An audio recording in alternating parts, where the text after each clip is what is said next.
In the essay Nature by Ralph Waldo Emerson and the book Walden by Henry David Thoreau, a common global issue can be found. Both works deal with the belief that nature can provide comfort and brings us close to God, allowing us to gain clarity because nature is God's creation.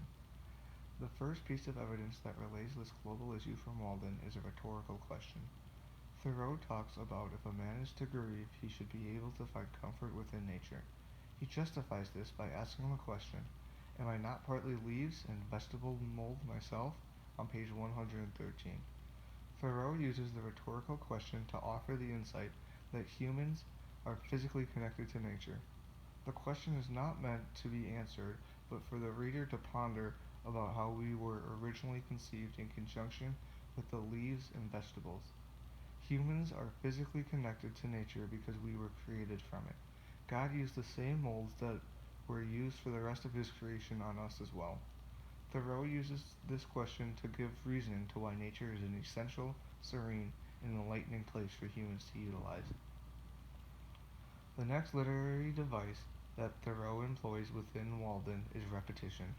Thoreau lists off many different metaphors that are meant to provide an image of the situation he was in that all start with the phrase, I am no more lonely than, on the bottom of the page of 112. The repetition is used to emphasize the point that he is not lonely in any sense while he is in nature. This line is meant to show how comforting and fulfilling nature can be to live in. Though Thoreau lives by himself and rarely gets visitors, he does not feel isolated or like he is missing something.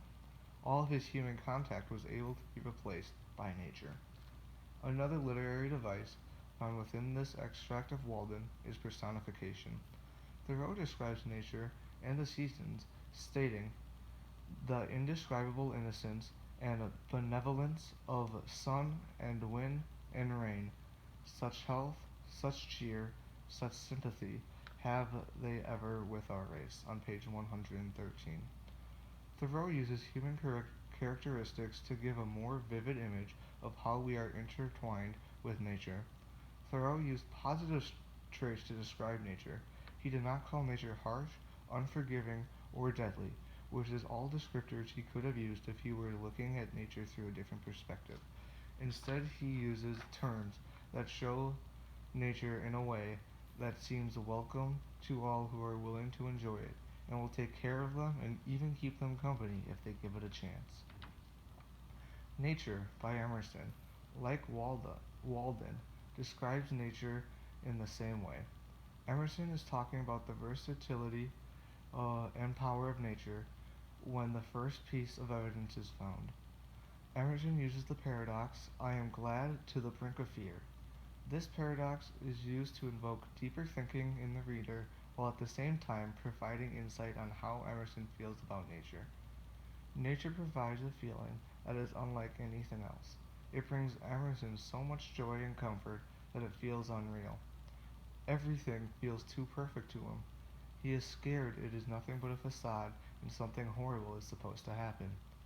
The feeling is so pleasant Emerson does not want the feeling to fade. Emerson also uses imagery when he is talking about viewing nature in all of its beauty.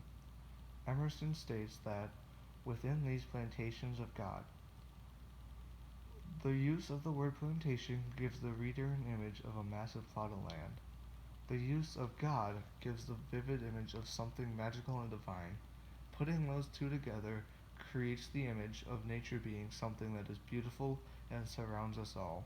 The imagery also gives the sense that nature is something God-given, that it is a place where one can go to find a connection with God and find peace within themselves. Nature is a place to go when looking for guidance. After describing how healing nature can be, Emerson uses the metaphor, I become a transparent eyeball.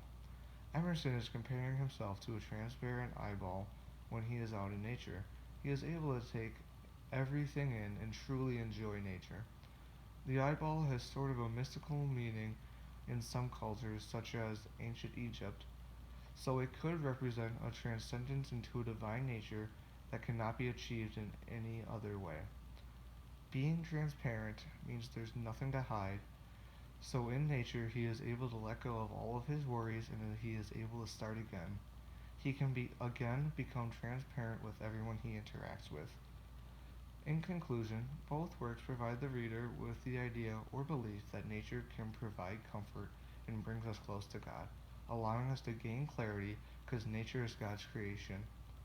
They create this through the many literary devices incorporated within each of their works. Thank you, and have a good rest of your summer.